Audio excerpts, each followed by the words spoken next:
దేవుని పరిశుద్ధ నామమునకు మహిమ కలుగును గాక.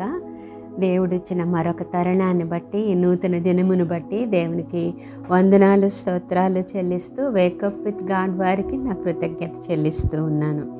ఈరోజు మన అంశము దహన బలి.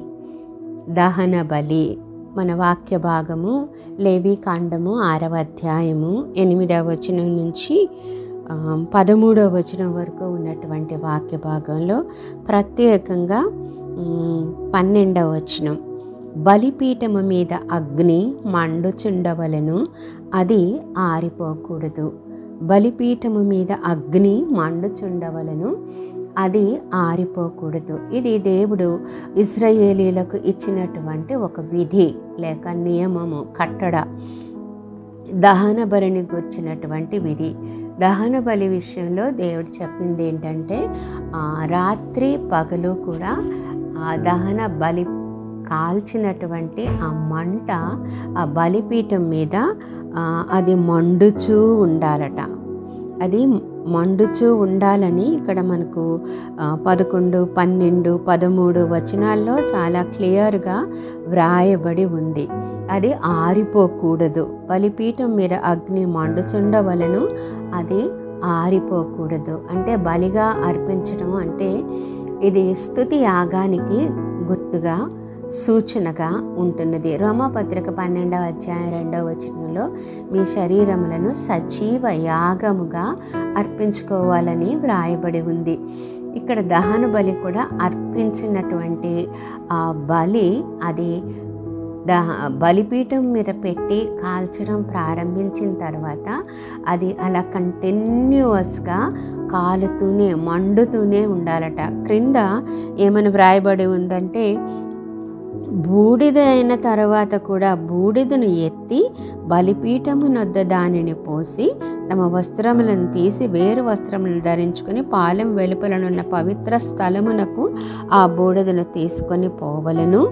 అయినా బలిపీఠము మీద అగ్ని మండుచుండవలను. అది నిత్యము మండుచుండేటటువంటి అగ్ని. విశ్వాస యొక్క జీవితం దేవుని చెప్పే సంగతి ఏంటంటే ఇలాగ మండుచూ ఉండాలి. కొంతసేపు కాదు, ఖాళీ బూడిదైపోయే వరకు కాదు, మండుతూ ఉండాలి. మరి ఈ మండడం గురించి మనం చూసినట్లయితే 2 విషయాలని ఇది మనకు బయలుపరుస్తూ ఉంది. ఒకటి దహించేటటువంటి అగ్ని, రెండవది ఆరిపోనటువంటి అగ్ని. ఇవి 2 కూడా విశ్వాస జీవితంలో చాలా ప్రాముఖ్యమైనవి. మనం మన శరీరములను బలియాగంగా, సజీవయాగంగా సమర్పించుకునేటప్పుడు ఈ శరీర సంబంధమైన ఈ పాపములు దహన బలి చేసే పని ఏంటంటే కాల్చివేయబడుతుంది. దేవుని సన్నిధిలో మనం స్తుతిని యాగంగా అర్పించేటప్పుడు ఇది కాల్చివేయబడాలి. మన పాపమంతా కాల్చివేయబడాలి.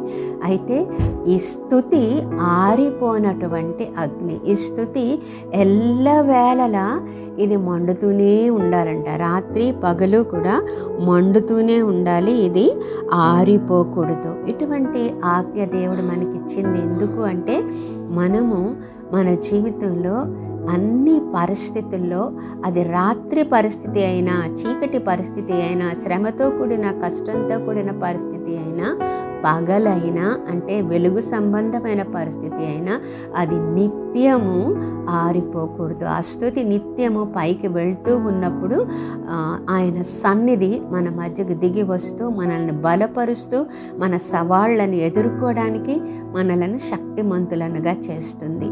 ఇట్లాంటి ఆరిపోని అగ్నిగా, మంటగా దేవుడు మనలను నిలుపునుగాక. పరిశుద్ధుడివైన మా పరలోక ప్రియ తండ్రి, నీ బంగారు పాదాలకు వందనాలు స్తోత్రాలు చెల్లిస్తున్నాం తండ్రి. దహన బలి విషయంలో నీవు మాకు బయలుపరిచినటువంటి విషయముల కొరకు నీకు వందనాలు స్తోత్రాలు. అవును ప్రభా, మేము దహించే అగ్నిని మా ముందు పెట్టుకొని ప్రభా నిత్యము మా శరీరానికంటే ప్రతి మలినాన్ని దహించి వేయబడే అగ్నితో కాల్చబడుతూ నాయనా ఆరిపోని మంటగా మా స్తుతి రాత్రి పగలు పైకి వెళ్ళేలాగా మా జీవితాలు ఉండడానికి మాకు సహాయం దయచేయమని నీ చేతులకు మమ్మల్ని అప్పగించుకుంటూ యేసు నామంలో అడిగి వేడుకొంచున్నాం తండ్రి.